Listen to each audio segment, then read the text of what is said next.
নূহ আলাইহিস সালাম কি করলেন? আল্লাহ রাব্বুল আলামিনের কথা মোতাবেক আপনার অপেক্ষা করতে লাগলেন। দিন যায়, হঠাৎ তিনার স্ত্রী একদিন আপনার চুলার মধ্যে রান্না করছেন। এখানে আপনার প্রশ্ন হয় যে এই নূহ আলাইহিস সালামের স্ত্রী কোন জায়গাতে চুলার মধ্যে রান্না করছিলেন? তো এখানে আপনার তিনটে বর্ণনা মনে রাখবেন। একটা বর্ণনা হচ্ছে আমাদের ভারতের মধ্যে, হিন্দুস্তানের মধ্যে কোন এক জায়গাতে নূহ আলাইহিস সালামের স্ত্রী চুলার মধ্যে রান্না করছিলেন। দ্বিতীয় নম্বর বর্ণনা পাওয়া যায় মক্কার কোন এলাকার মধ্যে বসে নূহ আলাইহিস সালামের স্ত্রী চুলার মধ্যে রান্না করছিলেন। তিন নম্বর আপনার বর্ণনা পাওয়া যায় যে বাইতুল মুকদ্দাসের দক্ষিণ গেটে বসে নূহ আলাইহিস সালামের স্ত্রী চুলার মধ্যে রান্না করছিলেন। চুলার মধ্যে রান্না করছেন, রান্না করতে করতে হঠাৎ আপনার চুলোর মধ্যে থেকে টকবক করে মাটি ফেটে পানি উঠা শুরু হয়ে যায়। নূহ আলাইহিস সালামের স্ত্রী আপনার দৌড় মারতে গিয়ে নূহ নবীর কাছে গিয়ে বলেন, হে আমার স্বামী, আমি এইরকম দৃশ্য দেখলাম। নূহ আলাইহিস সালাম আল্লাহ রাব্বুল আলামিনের কাছে দোয়া করলেন, হে আমার প্রভু, এখন আমি কি করব? এখন তো মাটি ফেটে পানি ওঠা শুরু হয়ে গিয়েছে, এখন আমার কাজ কি হবে? আল্লাহ রাব্বুল আলামিন জানিয়ে দিলেন, হে আমার নবী, আপনি কি করুন? আপনি জাহাজের সামনে গিয়ে, নৌকার সামনে গিয়ে আপনি দাঁড়িয়ে পড়ুন। আল্লাহ রাব্বুল আলামিনের কথা মোতাবেক তিনি কি করলেন? নৌকার সামনে গিয়ে দাঁড়ালেন। নৌকার সামনে গিয়ে দাঁড়ানোর পর আল্লাহ রাব্বুল আলামিন হুকুম দিলেন, হে আমার নবী, আপনি কি করবেন? ইহমিল, আপনি নৌকার মধ্যে তুলবেন, ফিহা, আপনি নৌকার মধ্যে তুলুন, মিন কুল্লিন যাওজাইনি ইসনাইন, প্রত্যেক প্রাণী আপনি জোড়া জোড়া করে নৌকার মধ্যে তুলুন। গরু তুলবেন আপনি জোড়া জোড়া করে তুলবেন, ছাগল তুলবেন জোড়া জোড়া করে তুলবেন, পিঁপড়ে তুলবেন জাহাজের মধ্যে জোড়া জোড়া করে তুলবেন, বাঘ তুলবেন আপনি জাহাজের মধ্যে জোড়া জোড়া করে তুলবেন। অর্থাৎ পুরুষ নারী উভয়কে আপনি জাহাজের মধ্যে তুলবেন, নৌকার মধ্যে তুলবেন। নূহ আলাইহিস সালাম আল্লাহ রাব্বুল আলামিনের কাছে দোয়া করলেন, হে আল্লাহ, আমি কি করে বুঝবো? মানুষের মধ্যে তো আমি জানি কোনটা পুরুষ কোনটা নারী, কিন্তু আমি তো জানি না প্রাণীর মধ্যে, সব প্রাণী তো আমি জানি না কোনটা পুরুষ কোনটা নারী। আল্লাহ রাব্বুল আলামিন সিস্টেম শিখিয়ে দিলেন, হে আমার নবী, আপনি কি করুন? নৌকার মধ্যে দাঁড়িয়ে আপনি দুই হাত আপনি সামনে করে প্রসারিত করে হাত দুটো দাঁড়িয়ে পড়ুন। এইরকম করে আপনি হাত দুটো দাঁড়িয়ে পড়ুন। ডান দিক দিয়ে যে প্রাণীর লাফ মেরে জাহাজের মধ্যে উঠবে, নৌকার মধ্যে উঠবে, আপনি বুঝে নেবেন এই প্রাণী হচ্ছে পুরুষ প্রাণী। বাম দিক দিয়ে লাফ মেরে যে প্রাণী নৌকার মধ্যে উঠবে, আপনি বুঝে নেবেন এটা হচ্ছে নারী প্রাণী। বুঝতে পারলেন? এইরকম আপনার সিস্টেম শিখিয়ে দিলেন। এখান থেকে আপনার যুবক ভাইদেরকে একটি আমি আপনার মেসেজ দিতে চাই। কিরকম বলুন? দেখুন, মেয়েরা হচ্ছে সবসময় আপনার প্যারা, বুঝছেন? এখানে দেখুন আল্লাহ রাব্বুল আলামিন শিখিয়ে দিলেন যে ডান দিক দিয়ে যে প্রাণী উঠবে আপনি ভেবে নেবেন এটা পুরুষ প্রাণী, বাম দিক দিয়ে যে প্রাণী উঠবে সেটা হচ্ছে আপনার নারী প্রাণী। তাহলে ওদের আপনার জায়গায় হচ্ছে উল্টো জায়গা, নাকি গো? কি বলছেন? তো যে ভাইরা আপনার নারীর ইতে পড়ে আছেন, চক্করে পড়ে আছেন বিয়ের আগে, বিয়ের পরে আপনি যত তাকে আপনার ভালোবাসবেন তত নাকি পাবেন। আর বিয়ের আগে যে আপনি রাতের পর রাত কাটিয়ে দিচ্ছেন, সোনা জানো করতে করতে যে রাত কাটাচ্ছেন, দেখুন আজকে আপনাকে বলবে সোনা তোমার কাছে আমি বাঁচবো না, জান তোমার কাছে আমি বাঁচবো না, এই কথা বলবে, কিন্তু না, নারীদেরকে বিশ্বাস করবেন না। যুবক ভাইদেরকে আমি লক্ষ্য করে বলছি, না, এমন একটা সময় আসবে সে তো আপনার পরকাল বরবাদ করছেই, তার সাথে আপনি ফোনে কথা বলছেন, কানের জিনা, তার সাথে কথা বলছেন, মুখের জিনা, তাকে যদি টাচ করেন, হাতের জিনা, শুধু লজ্জাস্থানের জিনা, এটা জিনা না, তার সাথে আপনি যেটা করবেন সেটা আপনার জিনার মধ্যে যাবে।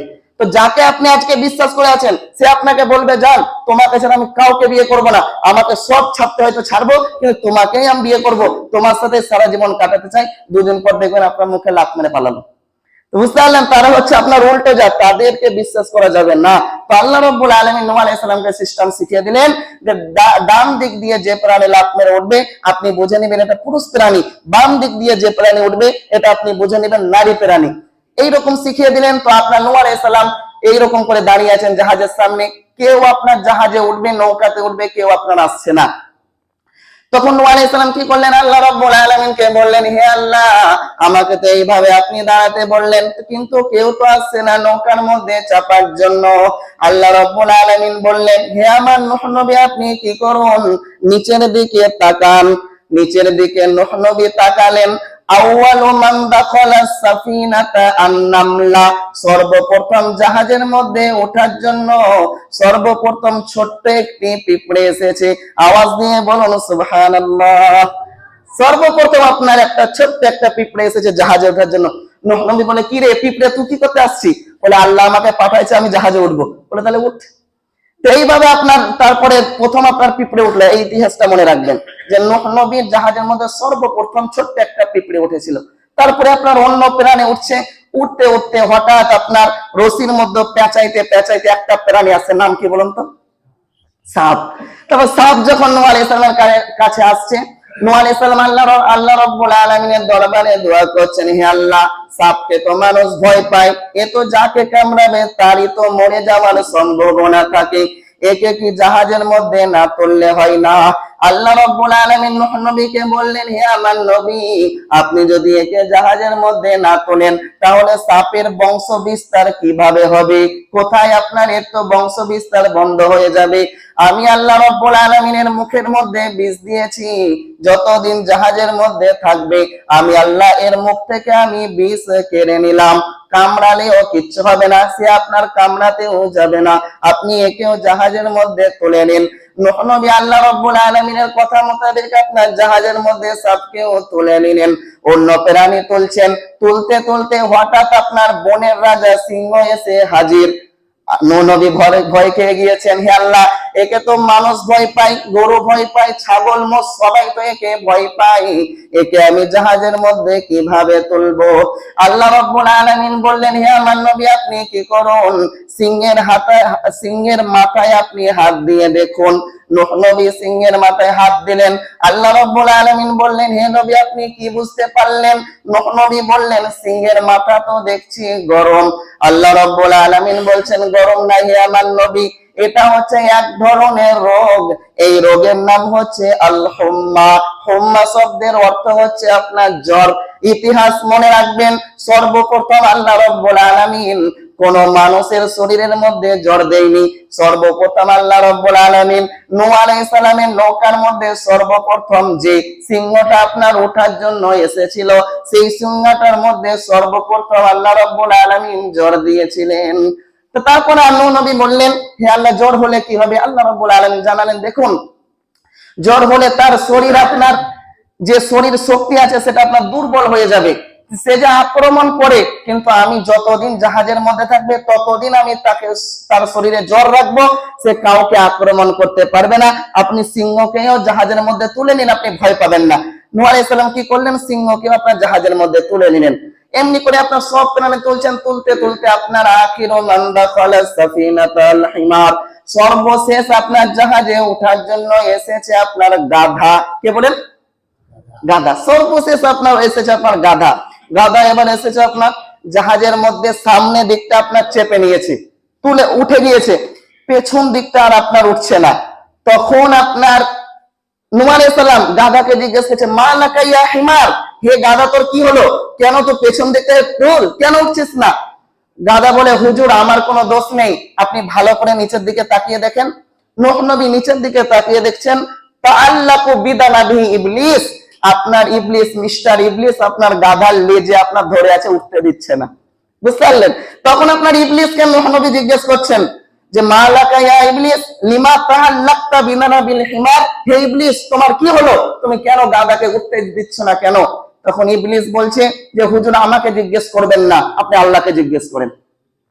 তো নূহ আলাইহিস সালাম তখন আল্লাহকে জিজ্ঞেস করেন, হে আল্লাহ, কি ব্যাপার, ইবলিস কেন গাধার লেজ ধরে ছাড়ছে না?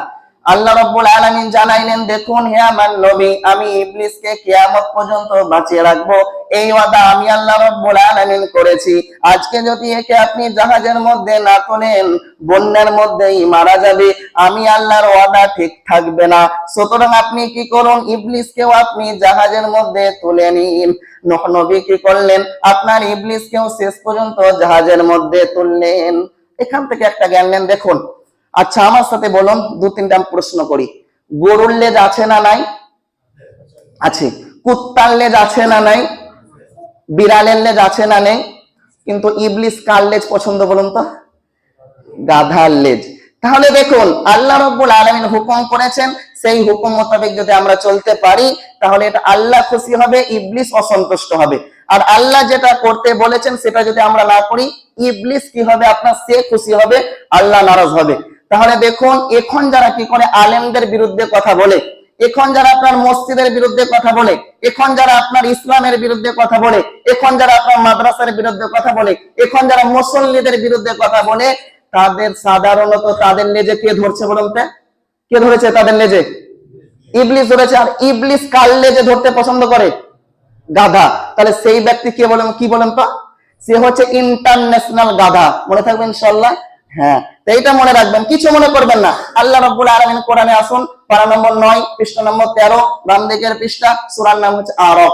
আল্লাহ বলছেন উলাইকা কালানাম, তারা হচ্ছে চতুষ্পদ জন্তু, শুধু জন্তু না, বালহুম আদাল, তার থেকেও নিকৃষ্ট। তাই হলো। তারপরে আপনার শেষ পর্যন্ত কি করলো, ইবলিসকে গাধাকে জাহাজের মধ্যে তুলে নিলেন। এবার আপনার তুললেন, তারপর তো এবার আপনার নৌকা চালাতে হবে। আপনার নূহ নবী আপনার নৌকার মধ্যে চেপে নিলেন, জাহাজের মধ্যে চেপে নিলেন।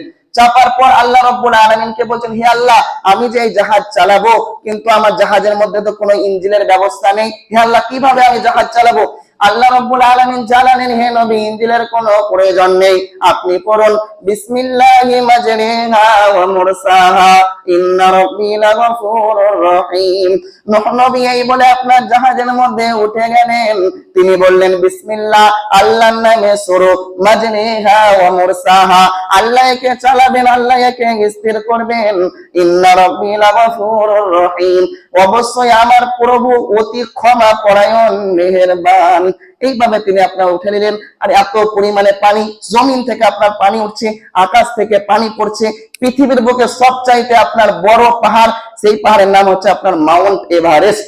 সেই পাহাড়ে আপনার 15 গজ পর্যন্ত পানি উঠেছিল ওই নূহ আলাইহিস সালামের জামানায়, বন্যাতে।